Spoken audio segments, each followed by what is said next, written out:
it's just to be expected. They kind of work kinks out as the day goes. Like you said, they're both alpha males, so they both kind of want to stick their paddles in, take a lot of court. And sometimes when both of them are trying to take the same amount of court, it's hard to play together. Eventually, kind of see who's playing better at that moment, and they've been able to talk it out and kind of work together. And if Matt's playing really well, Ben will kind of lay back, and if Ben's playing great, then Matt will go ahead and lay back, and that's what kind of talked to them before this match, and that's kind of what they were thinking. Absolutely. Able to get back. Very good, very good. And then on the other side of the net, you've got big, tall, long Jeff Warnick, Gearbox-sponsored player, and his partner, Callan Dawson, who I would describe as rock solid and steady all day long, every single game in and game out. This should be a very interesting dynamic to this game because of the stylistic matchups. Absolutely. Callan is one of the best dinkers in the game. It's not even, I mean, the guy has off both sides, forehand and backhand, just amazing control. Keeps the ball super low. You see him take him right off the hop. Doesn't let the ball kind of stay on his side that long. And amazing lobs. Be on the look for those.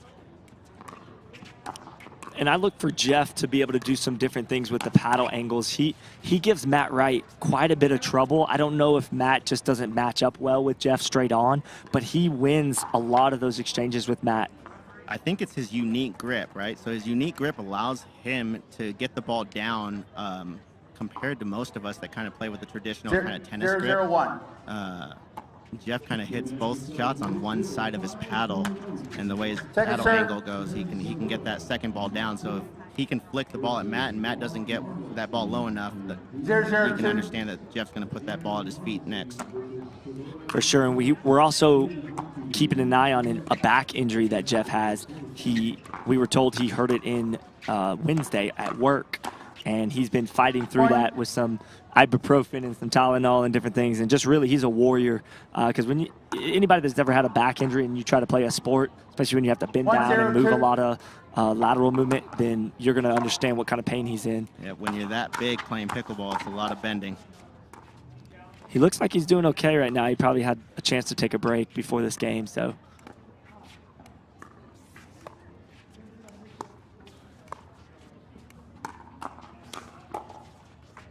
Side out. It's great hand-eye coordination by Ben Johns. That ball looked really awkward coming over his left shoulder.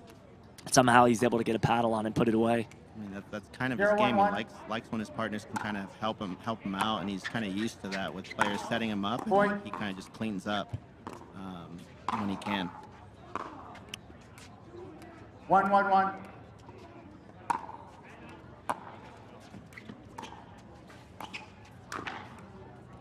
Point.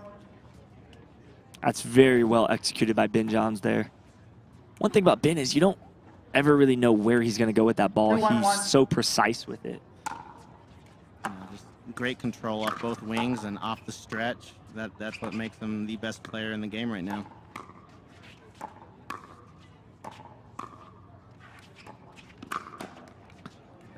Just never panicked. He's kind of always seems to be in control of himself. His body is paddled. Pretty confident when he gets the ball in his paddle that he can get it back over. Was he always this way even in the beginning, or has he developed that skill set over time? I think it's been more developed. He was obviously very good. I was lucky enough to play with him pretty early. Our first U.S. Open men's doubles was together. We did pretty well. And yeah, I think it was just, him starting to recognize that he was already at that point one of the best players and had to just believe it in himself. And now he's got that belief, and yeah, you can see where it's taken him. Yeah, he's been one of the most dominant players on the pro circuit in men's doubles, mixed doubles, and singles for quite some time now. 1-3-1. I'm not sure when the next time somebody's going to dethrone him consistently. Correct, yeah. To be able to triple crown is... It's a big deal. It is. It is. And at the PPA showcase, him and Matt did not finish probably where they had hoped to finish, but they, as pros, they bounced right back the next tournament, and they have done a great job of rebounding here, getting to this point. It's a good drive shot by Jeff Warnick. Again, I've been talking about this all day when I've done Jeff's games. It's the angles at which he gets with his paddle that make it so hard to play against him. Yes, it does. puts a lot of pressure on you whenever he drives that ball and comes in. You know that you got to get the ball low, or it could be a good night. 3, 2, 1.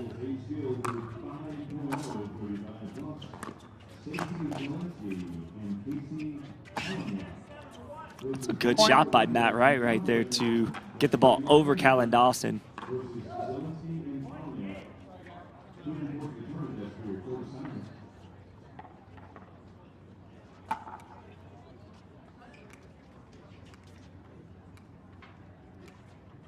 Four, 2, 1. Just a 2-point advantage here in game one.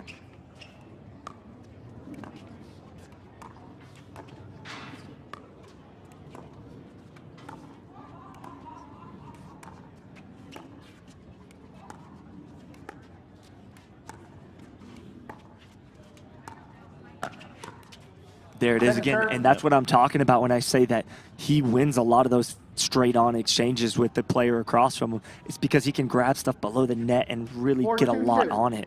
Yeah, he hit that. Yeah, like you said, his paddle control and with that grip, yeah, allows him to get that ball down, keep it low, and yeah, you've got to do something great with that if you're going to return it back. Otherwise, it's might still point over.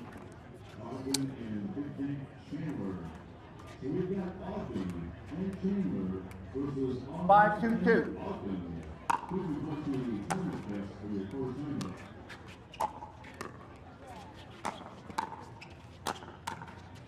That's so good. He leans out on one leg and is able to just move the ball around. It's incredible. Yeah, for as big as he is already, and then he gets himself longer by doing that and getting having such great balance. That's pretty good for a big guy. Yeah, and I think, to be honest, the gearbox paddle fits his style very well. I think that was a good fit for him to go with gearbox. It does. The power that paddle that he uses has, I mean, it really helps with, you know, his length, his ability to counter. That's one of what he's known for. It's kind of scary attacking him because of his hands, and he gets a little bit more power like that and can put balls away a little easier. Absolutely. And the thing is, he does this with every game I see him do. He has the ability to hit balls past top pros without them ever even touching it, and that's rare. Yep. When you can do that against a guy like Ben Johns and Matt Wright, that says something about his game and how he matches up with some of these top pros. I mean, yeah. I mean, you said it earlier with his paddle. You just don't. We're not used to seeing somebody hit it like that. So the ball's coming off his paddle. You just have no clue where it's going because we're just completely not used to seeing that kind of angle coming at us with his paddle. Most definitely. That ball not able to go over the net from Jeff Warnick's gearbox paddle. 5, 3, 1. It's 5-3 at this point. I think both teams are kind of settling in now.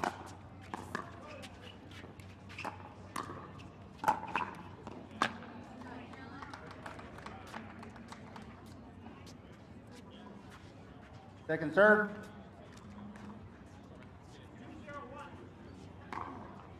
Five, 3, 2. Point.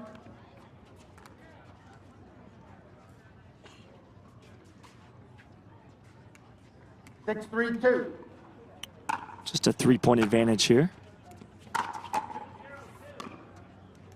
Side out. Ben, not one for a lot of words, but every once in a while you'll see him kind of shrug his shoulders, or he's kind of hard on himself at times.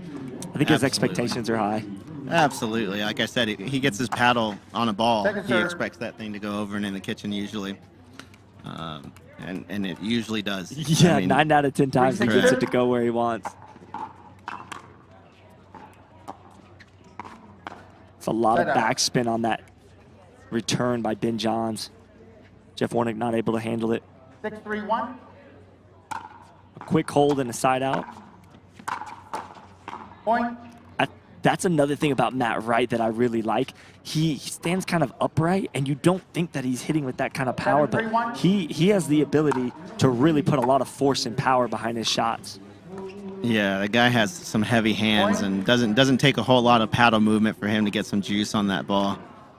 So yeah, it's pretty deceptive because it's the same way that he drops the ball. It's the same way that he drives it. You can't tell at all by the way he stands.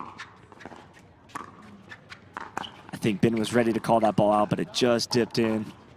Oh, that one was funny because Matt tried to grab it, but it kind of kicked on him, and then Ben was able to get a paddle on it, but it went straight into Matt's chest. We have back-to-back balls hit the line, I believe. Ben even wanted to look at that side ball, one on the sideline. Side out. Again, I'm telling you, I've seen the matchup between Matt Wright and Jeff Warnick quite a few times through the PPA tournaments that we've done. Matt does struggle a little bit with the exchanges from Jeff Warnick just because he's so different than what you're used to seeing. Yeah, I would say it's not only Matt. I'd say a lot of us struggle with having Jeff in front of us. Not only, I mean, his length is a big issue when you're trying to dink to him straight ahead, and then it doesn't hurt him that he has this weird control with that paddle at a different angle, like you said. Side out. Jeff slapping that gearbox paddle on his thigh, frustrated with his third shot drives at this point. He usually can get those going by at least game 2 if he's not on point from the beginning. Yeah, that could be a little bit with his back. Can't quite get as low as he's normally able to bend a little bit to, there's that lob. That's a phenomenal lob right there. Ben going for the tweener. I mean, what kind of percentage is a tweener in this pro level? I mean, I would say it's pretty high, actually, to at least get the ball back in play. To be able to drop it like Ben was trying to do there, being precise with it. A little lower, he had plenty of time there. I think that was pretty close to about 60-40 there. There it is. Another lob there by Callan Dawson. And what's Callan doing there when he's throwing up those lobs? He's not trying to hit a winning shot, is he? Not at all. He's just trying to control that kitchen line. He's trying to get their team off the kitchen line and control it himself with Jeff out there. And yeah, he's one of the most deceitful lobbers in the game with his ability to dink so well. He dinks out of the air really well, and then you have no clue when it's coming.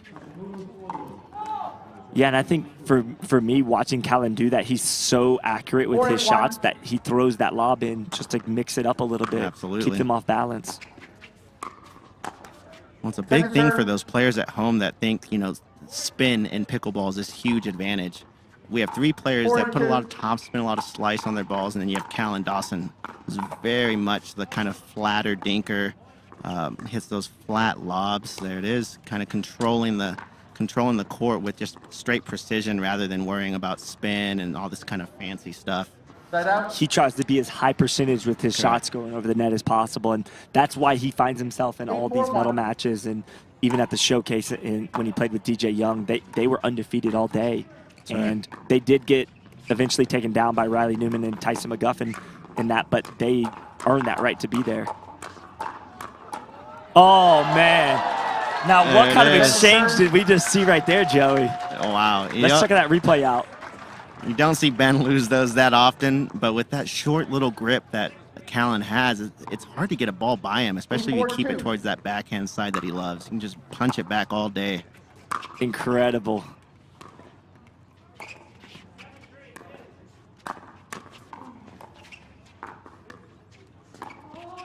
Again, another lob. Missed it long. He's still high percentage with those. I think he needs to maybe pull that back just a little bit here. In game 1, he's used it quite a bit, and then maybe he can come back to that later. I think a big thing is the threat of it, right? It kind of keeps Matt a little bit off the line. Maybe Ben kind of backs off when he gets a dink, just a little, just to kind of try to defend those lobs. So even that missed one kind of helps pay off on the long run. 10-4-2. All right, we've got 10-4-2 now.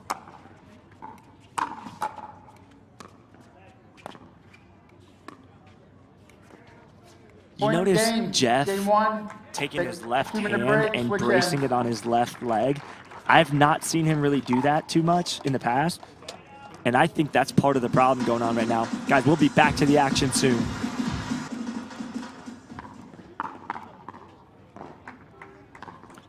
All right, guys, we're back after that quick break there. This is the Jigsaw Health Championship court. I've got Joey Farias to my right, and we are doing the bronze medal match here at the Men's Open Pro. Side out. Just missed it long. Took a lot of discipline for Ben to lay off that. I thought that ball was going to land in. So did I. I mean, I think 0-0-1. Callan and Jeff got to either keep this really close or get off to a good lead. Once these two get comfortable, get a couple points on you, then they start kind of letting loose. They become a very scary team, Ben and Matt. So again, Matt 0-0-2. dumped that ball into the net from Jeff Warnick's attack. I think Jeff needs to go to that some more here in game 2, attacking straight on with Matt. Side For out. whatever reason, that ball from Jeff, because of his height, I think it dips down. It's I coming from agree. high to low. I agree. I think he's got to shorten the points with his back being the way he is, like he's 0-0-1. bracing, you know, like you've said. I think if he can just, I think he's got to win or lose by points like serve. that, where he's trying to go quick and try to get the advantage of those exchanges. Yeah, and did you see the way he kind of crumbled right there after he Yep. went down low to get that? That's what he's dealing with. And it's not debilitating in the fact that he can't play. It's just certain movements will catch him, and you'll see him kind of go down. Correct. Point. But then he comes back and does something like that. So That's right. you can never count Jeff Warnick out of any game. No, 1-0-2. not at all. Hold it. I'll re-announce the score. Steve Hast, our referee, the main referee here on this court, is going to recall that score. He's got a second referee looking at just foot faults at the non-volley zone. I really like that 2-referee system that we have here. There it is again. Points. Good calls. I think he has to continue to attack and push the. Matt looks frustrated right there because he's not able to fend off those attacks from Jeff Warnick. That's the thing, is like Matt usually likes to be attacked. He's kind of a very, very good counter puncher. But yeah, like you said, with the way Jeff does it towards him, he doesn't seem to be comfortable at all.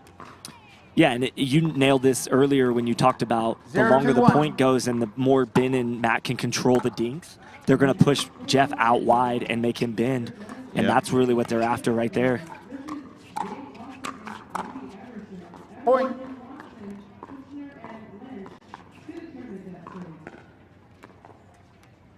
One, 2-1.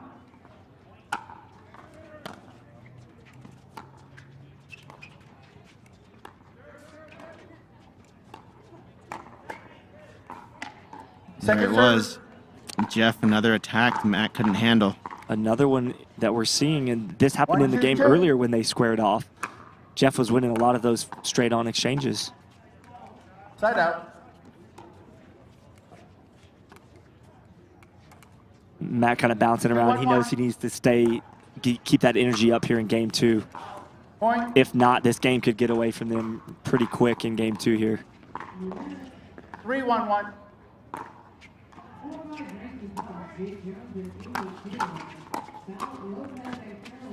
Second serve. I think Ben's the one guy that you can't really sneak one by that often. Yes, you are. Man, it's hard to. He does such a great job of kind of reading players and knowing tendencies, stuff like that, that he always seems to be on that ball.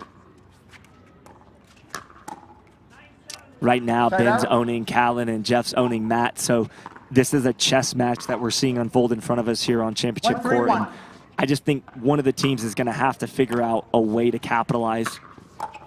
Yeah, I think that's why you're starting to see Ben and Matt stack. I think Ben is kind of having the advantage with Callan there, like you're saying, and they're trying to play with that where Ben gets his favorite side on that left side.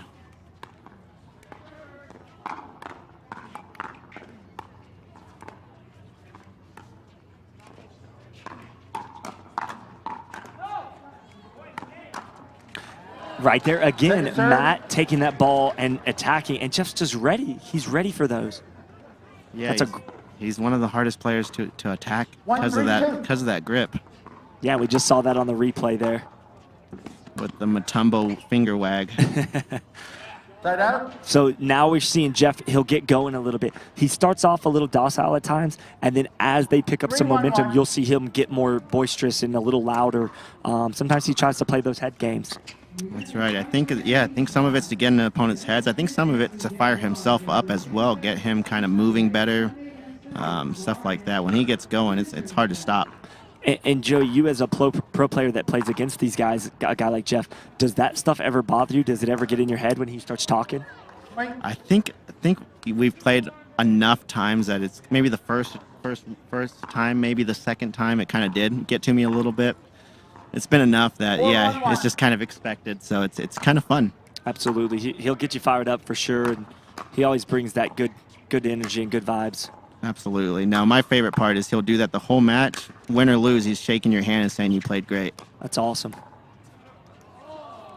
Callan coming up a little short right now, but Ben's ball is a heavy ball, and I think Callan, I've seen him play all day long, and even at the PPA Showcase, he's excellent at defending attacks, and Ben's just got a different level here.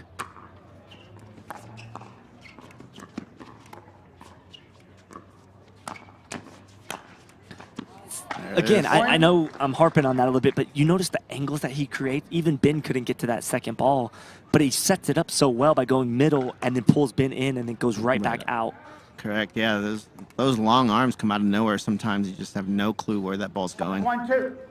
Yeah, that's what makes him very dangerous, and he's really become more of a well-rounded player too over the last couple of years.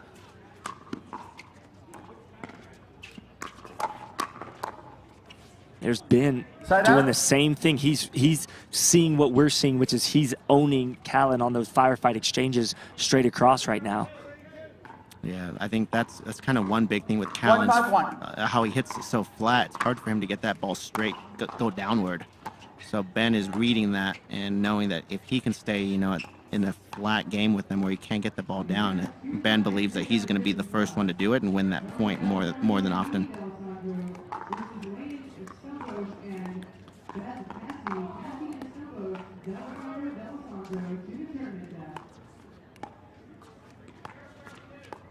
Both teams staying patient here. There it is again. Look at now, he's giving him the stare down. See? Yeah. And I think that right there is very telling because he knows now. Yeah. Now Matt knows, like, man, I'm not winning any of these exchanges with Jeff right now. I promise you, Matt's not going to stay doing that same thing. He will adjust, and he'll figure out a way to do something different. But right now, it's working. Great shot by Callan, putting it right at Matt's feet. I think the hardest part with playing Jeff and Callan is once they get that read where Jeff is kind of owning some players, you'll see them start kind of leaving a couple dinks high towards Matt to kind of bait him to hit that ball, get in those exchanges. I've been wondering about that, if that's actually a strategy, and it appears that it is. You almost bait them into attacking you so that you can counterpunch. Correct. If you're owning them at that point. Exactly, and that's a big part of Jeff's game. When he gets a read on him, you can see him talk to Callan. Go ahead and be aggressive with your dink towards Matt. He can't do anything to me. I like it. I like it. He'll just call that out. And then, of course, sometimes he'll let you know as well. Absolutely. There's another good exchange. So talk about also the momentum swings from game one to game two, because it was 11-4 Wright and Johns. They looked in complete control game one. And now in game two, the tide has turned. Now it looks like Callan and Jeff are getting the upper hand in these exchanges. Yeah, like I said, if they can get out a lead, if they can keep it close, you know, I think Ben and Matt, from winning Texas Open, you know, being the top team right now, they have a lot of pressure on them. So whenever they start, you know, matches get close, it's hard for them to keep it going. Definitely. Guys, we're going to take a quick break, and we'll be back to this action. Joey Farias and Scott Golden. Jerseyline. Jardim. Jardine. Simone Jardim. Simone Jardim. Simone Jardim. Esses gringos não sabem falar teu nome, não? Ah, tu não tem noção das coisas que eu escuto. Jardim, Jardim. Jardim. I knew I heard it. I got it. Simone Jardim. I don't know how she doesn't know how to say her name. All right, guys, we're back with Scott Golden and Joey Farias here on the Jigsaw Health Championship Court. We're at the Darling Tennis Center, beautiful center. We're surrounded by bleachers all the way around. It's a big dome stadium. Has a really good vibe to it, doesn't it, Joey? It sure does. It just, I mean, it just feels like nothing else. Where there's a lot of room around the court, good space.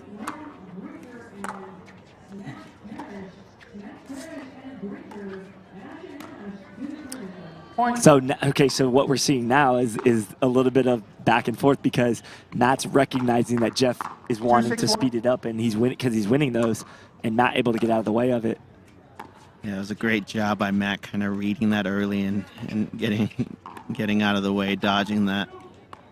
But that's the adjustment I was really speaking about is that Matt's not going to stand there and let this happen to him over and over. He's such a smart player. He will adjust. Notice he's sliding out to the right a little bit more too. Point. My opinion is Jeff's getting some angles to the right shoulder of Matt right now. And so he's going to slide out a little bit and try to catch that backhand. Correct, yeah. Matt loves defending and even attacking with that backhand, kind of countering with that backhand. That's his favorite shot there. As you can see, running around his forehand there to take that backhand drop. That's where his control is. Oh. And he knows Ben's got the middle covered 9 times out of 10, so he's not as worried if he slides out just a little bit. That ball clipped the net, and I believe it stayed in. It did. It went right over Ben's paddle, stayed in. Point. Wow, I thought that ball was going to roll over for Callan Dawson. Unfortunately, it did not. They've closed the gap after that timeout. 4-6-2. 2-point run here. Let's see if they can keep it going.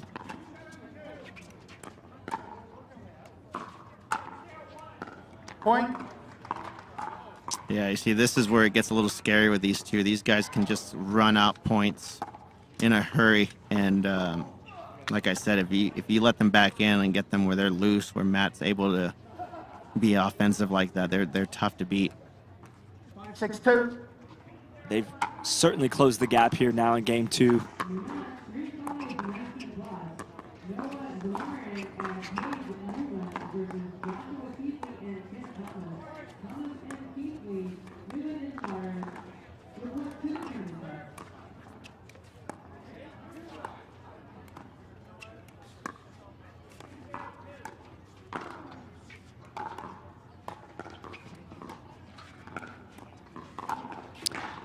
That was really well executed there. What did he do there? Let's take a look at this replay and see what he did. It looks like he hit a winner inside out to me. And he waited one extra ball. I think there was a chance for him to attack early on, kind of didn't take the bait, waited for one just a little bit higher and was able to get that ball down and misdirect it.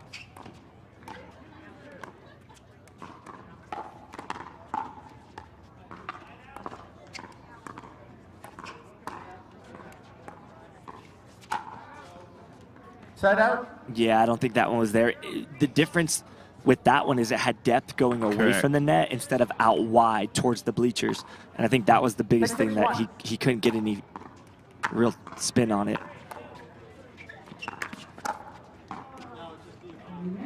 Take a serve. If I'm Callan, I'm probably going to stay away from attacking Ben too much in the second game.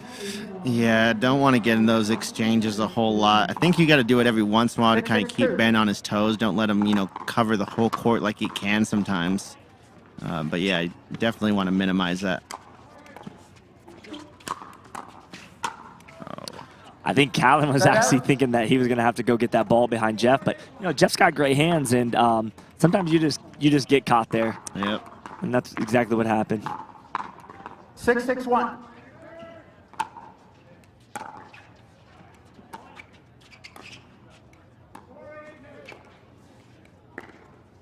Second serve.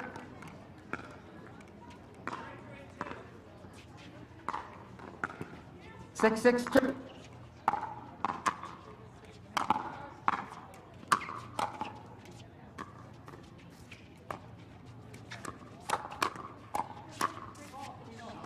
Point. Great ball by Ben. I mean, just basically kind of floating a ball towards Callan's forehand, understanding that he's going to hit it flat and leave it up usually. Flat and hard is fine with Ben. Ben's going to be able to handle that ball and get that ball downward.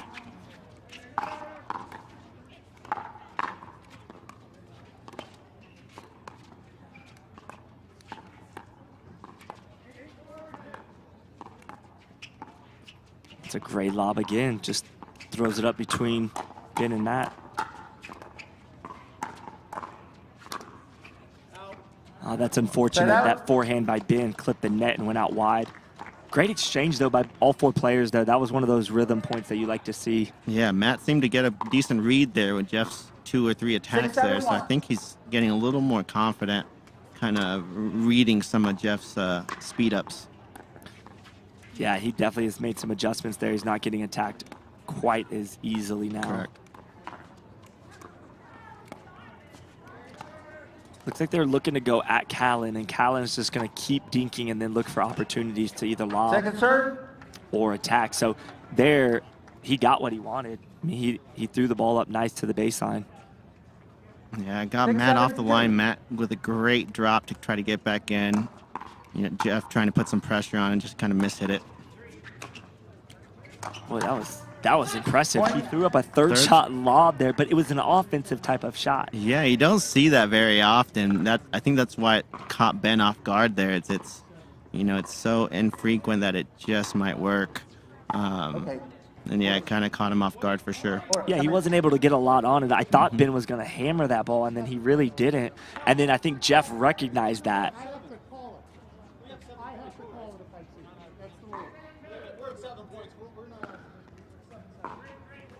It should be 7-7.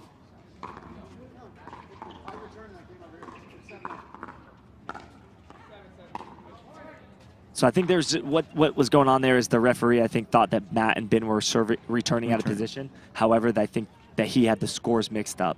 So I think they were actually correct. So now we're good. It should be 7-7-2.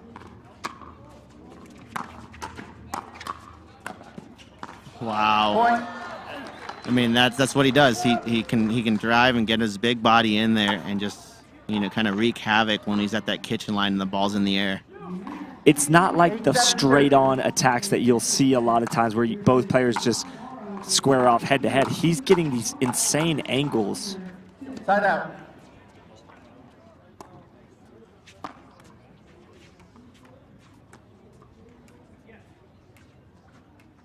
Seven, 8-1.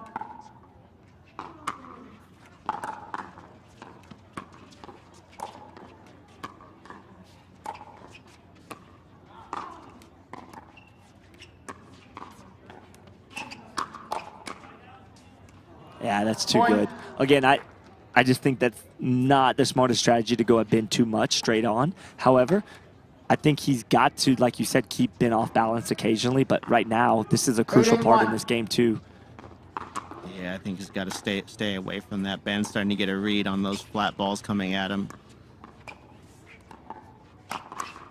Boy, that is great defense by Ben Johns off that hard angle from Jeff Warnick. Point. And then disciplined enough to let that ball go out. Yep, kind of read it. Figured it's 50-50 getting his paddle on it or letting it go and played the odds. Yeah, and it paid off big time now. They're up a game and up 1 point with the ball and 2 serves. Looking to close this out in 2 games.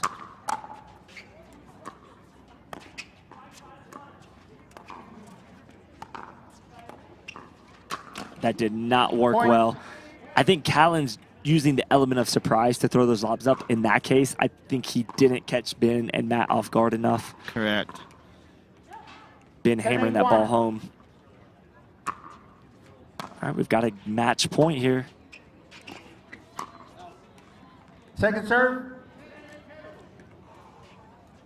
Again, I just think that Jeff's angles are so good that that ball actually sailed out wide because of the harsh angle that Jeff sent towards Ben. I agree. It was a little bit of that, a little bit of Ben trying to get pretty precise with getting it to Callan's right shoulder. Just kind of put it a little too far wide.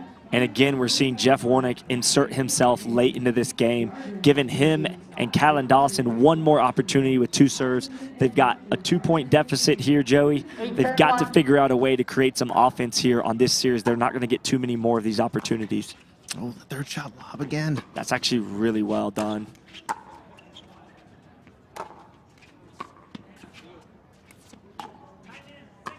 Now Ben and Matt have switched sides.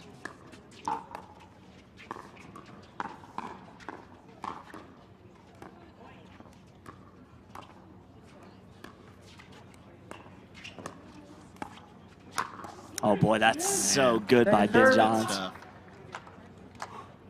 You said it earlier in this broadcast. Ben is always under control, calm, relaxed, poised. He's never in a rush for anything. No, I think he's just so well balanced, understands kind of where he's at all times, and a couple shots ahead, you know, of a lot of players. That's what makes him so great.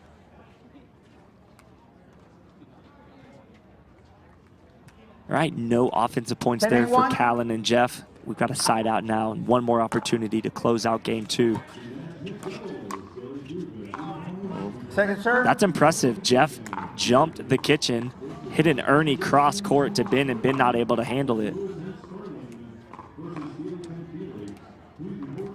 10-8-2. Oh. Side out. You know what? You got to have a little luck sometimes when you're playing against top guys. There's a little luck sprinkled in for Jeff right. Warnick. If you're going to win these matches, you need a little bit of those fortunate events to happen. Jeff, you know what the most impressive thing to me, Joey, is he looks nonchalant when he's hitting these winners on these guys, these top guys. He looks like he's just relaxing out there, not, I mean, it's like another day in the office for Jeff Warnick. That's the thing with Jeff. He's always having fun out here. You know, just enjoys his time, you know, kind of razzing people up a little bit with his banter and give it to you, and he'll take it as well. So it's yeah, he's a good sport about it for sure. Exactly.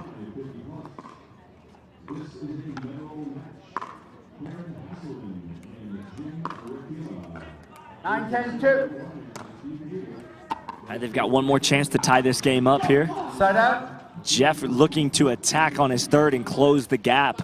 Unfortunately, he didn't get that ball up high enough. So now a third opportunity for Matt Wright and Ben Johns to close out game 2.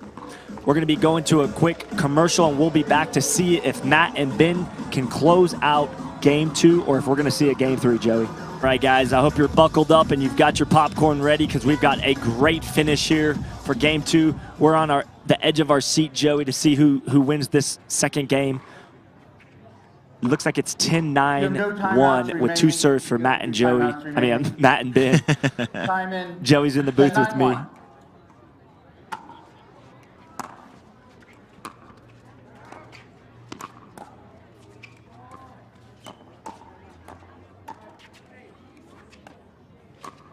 Yeah, that's too good right there.